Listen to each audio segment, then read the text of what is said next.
Hey guys, it's Mandy. Welcome back to my channel. Final Fantasy VII Rebirth is just around the corner from being released. I am so excited for it. And to prepare for it, I decided to revisit Final Fantasy VII Remake. I had the best time playing Remake, one of my favorite games of all time. So fun. And I thought it would be a good idea in case anybody would like a refresher of what happened in Final Fantasy VII Remake. It's been 4 years. Or if you're jumping into Rebirth and you haven't played Remake, give this video a watch. Also, pro tip, for those of you who don't know, if you haven't played Remake and want to buy Rebirth, want to play Rebirth, you can actually get Final Fantasy VII Remake for free when you purchase Final Fantasy VII Rebirth from the PlayStation Store. I did not know about this until I was on the PlayStation Store looking for the demo, and I just saw that it was there for free if you buy the bundle. It's at no additional cost. It's the cost of Rebirth. You can play both games. So definitely do that if you're interested. At this point, I know the Rebirth is out so soon, so you may not have time to finish it, but I gotcha. I gotcha. Let's do a recap. Final Fantasy VII Remake is set in a world that runs on Mako, an energy resource that the Shinra Electric Power Company gathers from Mako reactors to convert into electricity. Shinra has thus become a massive powerhouse that now runs the government, the military, the economy. Pretty much everything is under their control. The Mako reactors they've created to harness energy out of Mako also create materia, which grant its users with special abilities, including magic. Final Fantasy Remake begins by introducing us to our protagonist, Cloud Strife. He has been hired by an eco-terrorist group called Avalanche to bomb the Mako reactor in Sector 1 of Midgar. He joins Biggs, Wedge, Jessie, and Barrett on this mission. Avalanche believes that Shinra is killing the planet by consuming its life force, and they're doing what they can to stop it from happening. The crew storms the reactor, and Cloud places the bomb crafted by Jessie. We see that President Shinra has been watching them make their way through the reactor. We see that Jessie's bomb is dislodged. There's a huge explosion behind them, and they make it to safety. But it looks like Shinra has destroyed the reactor with a massive explosion that has devastated the area. The members of Avalanche separate, and Jessie wonders if she somehow messed up the bomb to create a devastating explosion.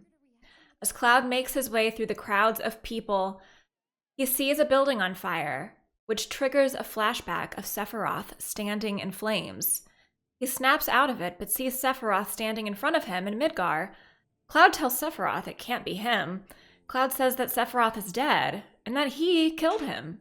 Sephiroth says to Cloud, "That was then, and this is now. Run, Cloud. Run away. You have to leave. You have to live." Cloud attacks the vision. Sephiroth tells Cloud to hold on to that hatred. Cloud snaps out of it and sees Aerith for the first time. She's being attacked by invisible, misty figures. She grabs Cloud's hand for help. Sephiroth appears again and tells Cloud he's too weak to save anyone. Aerith snaps him out of it and gives him a flower. Cloud warns her not to get involved with him because he's involved in dangerous things. The local security officers are alerted and chase Cloud through the streets. Cloud reunites with Avalanche, and they take the train to Sector 7. They meet up with Tifa, a member of Avalanche and Cloud's childhood friend, at her bar, Seventh Heaven. Cloud gives her the flower from Aerith, and she asks when he got to be so thoughtful. Tifa sets Cloud up with a free apartment next to hers. Thank you, Tifa. He asks Tifa for payment for the job, and Tifa responds that she can only give him part of it now, and she's very sorry, but promises to pay the rest tomorrow. Cloud is woken up in the middle of the night by strange noises. He checks next door and has another vision of Sephiroth, who attacks him. Cloud's about to attack back when Tifa shows up and tells him to stop. The Sephiroth vision turns into Marco, who has the number 49 tattooed on him, and he seems very sick. Tifa and Cloud do some jobs around town the next day and discover that Tifa's friend Johnny is being taken into custody by Shinra security as they think he's involved with Avalanche. Cloud and Tifa fight off the security officers. Johnny leaves Sector 7 and says he will never come back. After doing some stuff around town, Tifa corners Cloud and asks him again what happened after he left their village. He says he always dreamed of being a hero and always wanted to be a soldier, but by the time he joined, they didn't need heroes anymore, and it was just working for Shinra. He says it's not exactly small talk, especially for someone you haven't seen in a while. Tifa says she understands and that it's funny how they went their separate ways, thinking they'd never see each other again. And here they are. She says they should celebrate, dress up, and hit the town. Tifa makes Cloud a drink back at the bar. Jessie comes in and asks if Cloud will come on the next mission. She wants Cloud to come instead of Tifa, whose heart, she says, is not in it. Later, Cloud asks Tifa about her thoughts on Avalanche. She says she feels trapped. He tells her that if it feels wrong, she shouldn't do it. Avalanche holds a meeting where they decide not to hire Cloud for the next mission. Jessie does hire him for a heist mission, though. She's still worried about her bomb and how it was too destructive in the last mission, and she wants to make sure her formula is corrected for the next one. She gets Cloud to help her sneak into a Shinra warehouse to steal a blasting agent. Biggs and Wedge join up with them, and they head topside, where Jessie's parents live. On their way, they meet third-class soldier Roche, who wants to race Cloud. The group arrives at Jessie's parents' house. Jessie, Biggs, and Wedge visit with Jessie's mom as Cloud sneaks in through the back to steal Jessie's father's Shinra ID.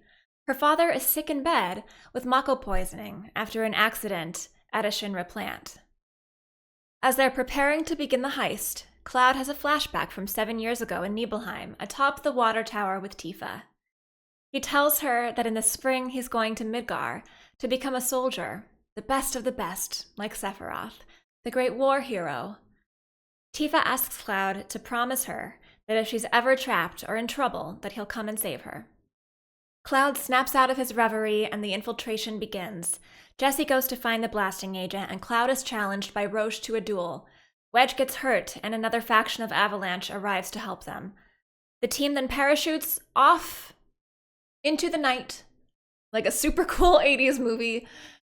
And then Cloud heads to Jessie's house to collect his money for the job, and she flirts with him. But Cloud hesitates to make any promises. The next morning, the invisible misty beings attack the Sector 7 slums, and Jessie gets hurt. Barrett then hires Cloud as her replacement. Cloud, Barrett, and Tifa head to the Sector 5 reactor and set the bomb. They start to leave, but discover that they're being broadcast live to the public. Shinra is aware of their actions and have been following their terrorist attacks. They have not stopped these attacks so that they can build up Avalanche as a terrorist threat and an enemy to the public. Shinra sets the bomb to detonate, and they fight a Shinra war machine. The walkway they're standing on is destroyed, and Cloud falls into the Sector 5 slums through the roof of a church and lands on a flower bed. He has another vision of Sephiroth again. He awakes to Aerith, the woman who gave him the flower before. She asks Cloud to be her bodyguard and to help her get home safely, as she is being pursued by the Turks, a division of Shinra. Reno attacks her in the church, and Cloud fights him off. The church is overcome with the misty, cloaked whispers. Aerith convinces Cloud to stay the night and head back to Sector 7 the next day. They spend the day helping locals out around town and delivering flowers. On the way back to Aerith's house, they're met by Rude, who they fight off. Aerith's mother is not happy to see Aerith get involved with something so dangerous. She asks Cloud to sneak out in the middle of the night so that Aerith will not notice, and he agrees. Aerith catches him mid-sneak and goes with him. On the way to Sector 7, they stop in the park in Sector 6. Aerith tells Cloud that he reminds her of her first love, who is also a first-class soldier. Cloud's ears begin to ring and his vision goes blurry at the mention of the soldier's name, and he does not hear it, and neither does the player. Aerith spots Tifa being taken to Don Corneo's mansion and says that she and Cloud have to go help her. She says that Don Corneo is dangerous and they cannot leave Tifa with him. They head to Wall Market and discover that Don Corneo is looking for a bride. They decide to both sneak in undercover. They dress up Cloud in a dress and a wig to disguise him as a woman, and Aerith puts on a nice dress. Cloud and Aerith are taken to the dungeon, where they find Tifa. Cloud, Tifa, and Aerith threaten Don Corneo and demand he tell them what he knows about what Shinra plans to do about Avalanche. He says that Shinra is going to drop the plate on the Sector 7 slums, killing countless people. He then drops them into the sewers below. Cloud, Tifa, and Aerith head back to the Sector 7 slums through the sewers. The pillar is under attack by Shinra. Shinra announces to the public that Avalanche is about to drop the plate and that they should give themselves up. Cloud races up the pillar. Tifa asks Aerith to go to her bar and to find Marlene while Tifa follows Cloud up the pillar. Aerith finds Marlene and the two share a vision. And it's very mysterious. Before they can leave the bar, they meet Sung, the leader of the Turks, who wants Aerith to go with him. She agrees in exchange for Marlene's safety. Cloud discovers Biggs severely injured on his way up the pillar. Tifa then joins back up with him, and they discover Jessie, who was injured horribly, and dies in Cloud's arms, making jokes until the very end. Cloud and Tifa make their way to the top of the pillar and find Barrett. Reno and Rude arrive and start to separate the plate so it can be dropped. Cloud, Barrett, and Tifa fight them off, but are unable to stop the plate from falling. They find out that Shinra has taken Aerith. Reno and Rude board a Shinra helicopter to safety, and Cloud, Barrett, and Tifa escape. Barrett erupts with anger at the destruction and the possibility of losing Marlene. Cloud says that Marlene is safe at Aerith's house. They go there and find her unharmed, with Aerith's mother. Aerith's mother tells them how she adopted Aerith after Aerith's biological mother escaped from a Shinra facility. Elmira found her, and her biological mother asked her to take care of Aerith as her dying wish. Elmira started to notice that Aerith had magical powers and the ability to connect with the planet. Elmira learned that Aerith is an ancient, and Shinra wanted to use her and exploit her powers. Cloud, Barrett, and Tifa go back to the Sector 7 slums and discover that Wedge is still alive. They bring him back to Aerith's house. Cloud goes outside and finds one of Tifa, Aerith, or Barrett in the garden, depending on the choices the player has made thus far. If Cloud meets Tifa, she asks if the flower he had given her was from Aerith and shares how Shinra has taken everything away from them, and Cloud holds her as she cries. If Cloud meets Aerith, he wonders if it is a dream, and she says to live in the moment because everyone dies one day, and then she says not to become too attached to her. She touches his face and disappears. In the Barrett meeting, Barrett tells Cloud that he promises they will save Aerith. Cloud, Barrett, and Tifa make their way to Sector 7 and the Shinra building. They think Aerith will be in the research labs near the top. They make their way up. They eavesdrop on a board meeting where President Shinra denies the request to rebuild Sector 7. Hojo wants to use Aerith to build a Neo-Midgar in the Promised Land. He says they should use soldier candidates to reproduce more ancients from Aerith to be studied. The group fights their way through the Shinra building to reach Hojo, who notices Cloud's soldier attributes, but says he is not a soldier. They find Aerith, who rejoins them. Cloud's ears begin to ring again, and the Whispers attack Hojo. The group then meets Red 13, another Shinra experiment. Cloud has another blurry vision, ear-ringing attack, and collapses. He wakes up in Aerith's old room in Hojo's lab. They get a video from Wedge saying that Avalanche is coming to rescue them with a helicopter on the roof. The group makes their way through the lab and finds Genova's tank. Red 13 says that Genova is Shinra's most prescient research specimen, and Hojo has devoted his life to studying it. The party reaches the office at the top of the building, and they find President Shinra hanging on the side of the roof. Barrett saves him and tells him to confess to dropping the plate on Sector 7. President Shinra instead pulls a gun on Barrett. Sephiroth appears behind President Shinra and kills him. Sephiroth then stabs Barrett, who seemingly dies. This Sephiroth vision turns out to be a cloaked man who transforms into Genova Dreamweaver, a monster that is able to create illusions. Cloud, Tifa, and Aerith fight the Jenova Dreamweaver, and Barrett wakes up after being revived by the Whispers. The party heads to the roof, but their helicopter is shot down by Reno and Rude's helicopter. President Shinra's son, Rufus, steps out of the helicopter and onto the roof. Rufus challenges Cloud one-on-one. Rufus gets back in the helicopter and flies off.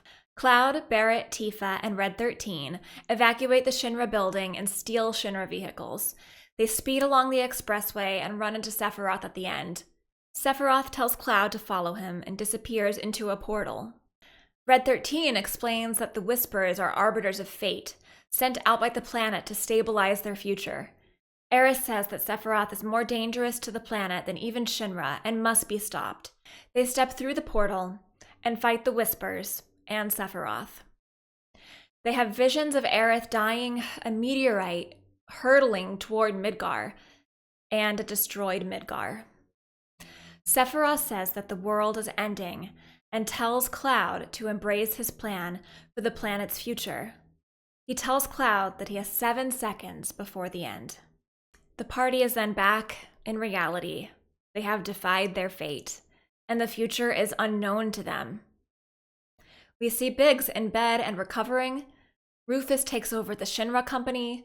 Hojo discovers that Jenova's body is gone, and he erupts into hysterical laughter. We then see a reveal of a new character that may be familiar to some. Zack Fair. It is unknown what the future holds for Zack, but we will soon find out in Final Fantasy VII Rebirth. And there you go, you're all caught up. I tried to make it as comprehensive as possible. I'm sorry for leaving out side quests and some boss fights and enemies and combat type things along the way. But that's the story. That's what happens in Final Fantasy VII Remake. I am so excited to play Final Fantasy VII Rebirth. I played the demo a couple of weeks ago and it blew me away. It really has me more excited than I've ever been for Rebirth, and it has any worries that I had before pushed so far to the back of my mind. I'm really looking forward to the story that they're going to tell. I think it's going to be so fun and so compelling to play this game. I can't wait for it. I'm thinking of doing a predictions video as well in the future, so let me know if you'd be interested in that. I'm so excited for Rebirth. My full playthrough will be going up on YouTube as I make my way through it, and I can't wait to share the experience with everyone. I am enjoying this game and talking to everyone about it so much. It's been an incredible time. So thank you guys all for the love and support. It really means a lot to me. Lately, the YouTube channel has been getting a lot of love, so I really do appreciate it. It means so much. If you do want to help the channel out, please do like the video, subscribe to the channel, comment on videos. It helps spread the word. So I'll see you guys next time for another video.